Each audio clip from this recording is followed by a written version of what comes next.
Sabemos que China ya es nuestro principal socio comercial, además de ser el principal país responsable de que el precio del cobre esté tan alto, favoreciendo directamente nuestra billetera fiscal.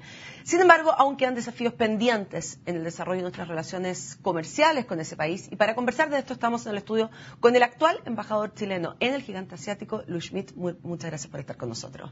Gracias a usted. A ver, China es nuestro principal socio comercial, lo acabamos de decir. Sin embargo, hay muchas tareas pendientes. Entre ellas, por ejemplo, estuve leyendo que la inversión directa china en Chile es de solo $100 millones el 2011. Por lo tanto, ahí me imagino que hay una gran tarea todavía por hacer. Bueno, efectivamente, nosotros, tenemos un intercambio comercial importante. Somos el primer socio comercial, China es para nosotros. Y para China somos el segundo socio comercial en Latinoamérica después de Brasil.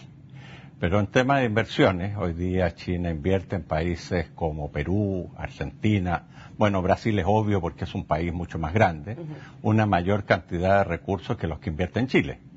Y las razones fundamentalmente es que nosotros hicimos un tratado de libre comercio el año 2005, que disparó el comercio hoy día casi 6 veces en comparación al comercio que teníamos en ese entonces.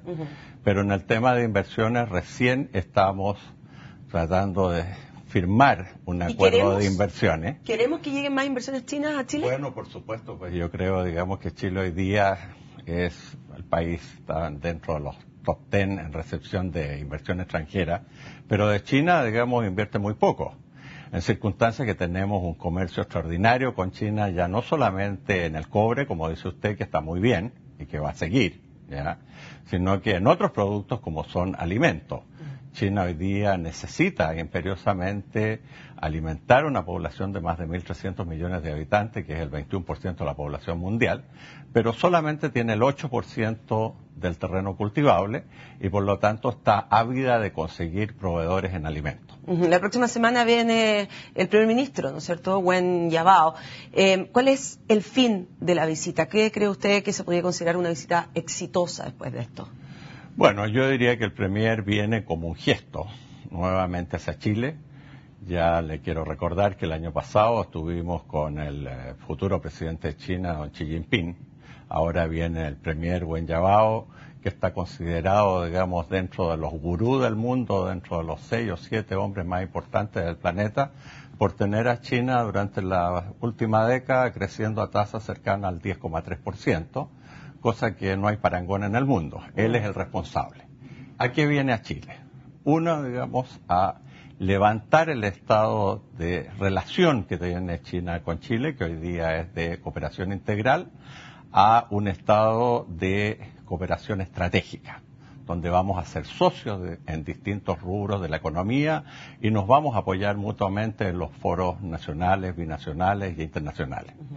Por otro lado, viene a entregarnos una buena noticia, que se estaría terminando las negociaciones para el Tratado de Libre Comercio en el tema de inversiones, que llevábamos casi 4 años y medio, con 8 rondas de conversaciones, 3 videoconferencias que no habíamos llegado, a solucionar el tema. Hoy día se soluciona y eso va en parte a ayudar al tema de inversiones.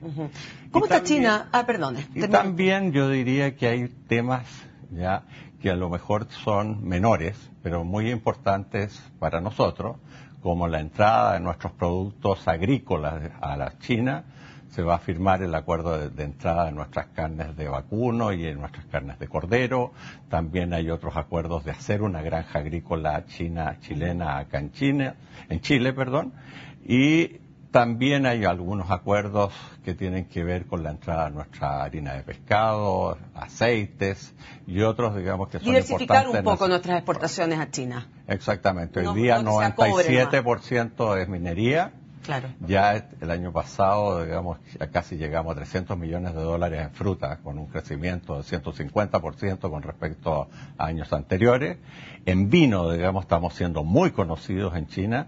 Este año ya solamente en lo que va corrido del año hay un 40% de aumento y tuvimos la semana pasada en la feria de Hong Kong casi 62 viñas chilena. Entonces, bueno, hay que diversificar la matriz exportadora y el caso de los alimentos yo creo que es uno muy importante. Y usted que está viviendo allá, ¿cómo ve el tema económico? Porque se habla mucho de que China se va a pegar un frenazo. Algunos hablan de un frenazo suave, que va a dejar de crecer a las tasas tan altas, que estaba creciendo de 2 dígitos en los últimos años, y hay algunos que dicen que incluso podría ser un frenazo más fuerte. ¿Cómo lo ve usted?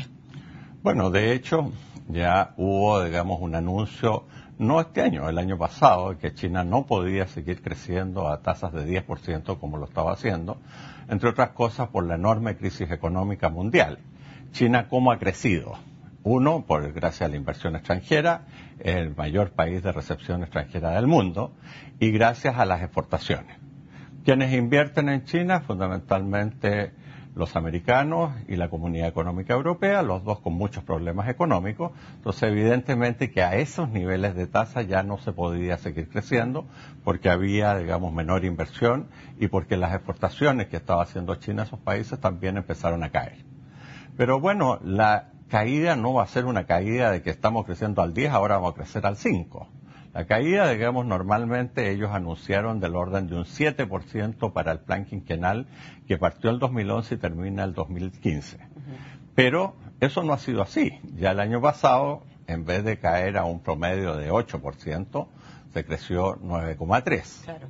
Este año que decían que si íbamos a crecer 7,5, el primer cuatrimestre ya vamos en 8,2. Se supone que llegaremos del orden de 8. Usted entenderá que, claro, evidentemente estar creciendo a 10 es mucho mejor que estar creciendo a 8. Ya hace una gran diferencia, pero hoy día China sigue creciendo, manteniendo, digamos, un papel muy importante en el mundo. Y yo creo que el aterrizaje va a ser más bien suave. Este año creemos que va a ser del 7,8, 8% el crecimiento. A principio de año, o en marzo, oíamos las palabras de Wen Jiabao, que decía que, o de Hu Jintao creo que eran, y él decía que China no podía seguir sosteniendo este tremendo crecimiento porque de alguna manera está con algunas revueltas, focos de revueltas sociales, y también tenía que integrar más a su población y distribuir en algo todo lo que durante estos años había hecho. ¿Se ve que se está haciendo eso? ¿Es así? Bueno, eso es completamente cierto. De hecho, ya hoy día entra el presidente Xi Jinping a el mes de octubre y él viene con todo lo que se habla de la quinta generación china. La quinta generación son todos profesionales que están estudiando en las mejores universidades de Europa y en Estados Unidos. Miraba el Economy desde hace 3 meses atrás y hay prácticamente 5,5 millones de chinos estudiando en las mejores universidades europeas y de Estados Unidos. Esta gente, digamos, obviamente que va a tener que hacer transformaciones, primero porque ellos lo están viendo en los países donde hoy día están estudiando, pero que vuelven a China a entregar lo que ellos han estudiado y aprendido. Entonces, hoy día las transformaciones por el tema social, por el tema de entregar una mayor cantidad de educación a su gente. China hoy día está invirtiendo casi un 3,5% del PIB en educación, un 3% en ciencia y tecnología. Ninguno de los países desarrollados del mundo lo está haciendo. Eso es fruto de que ellos quieren pasar de un ingreso per cápita de $4,000, que es lo que tienen hoy día, para estar, digamos, a fines de esta década del orden de $10,000 a $12,000. Y para eso hay una cantidad de transformaciones en el orden económico, en el orden social, en el orden cultural, y que evidentemente que con la llegada del nuevo presidente se están implementando desde ya. Y otra de las grandes temas que plantean los economistas para China es cómo lo hacen para pasar de ser una sociedad basada en la inversión y en las exportaciones a ser una sociedad basada en el consumo, porque los chinos no consumen. Los chinos ahorran, los que tienen, y los que no tienen porque no pueden consumir. ¿Cómo ve usted eso? Bueno, tú sabes que la inversión extranjera ha caído casi un 20% desde que empezó la gran crisis, que hay gente que dice el año 2010, pero esto empezó el 2008, ¿no es cierto?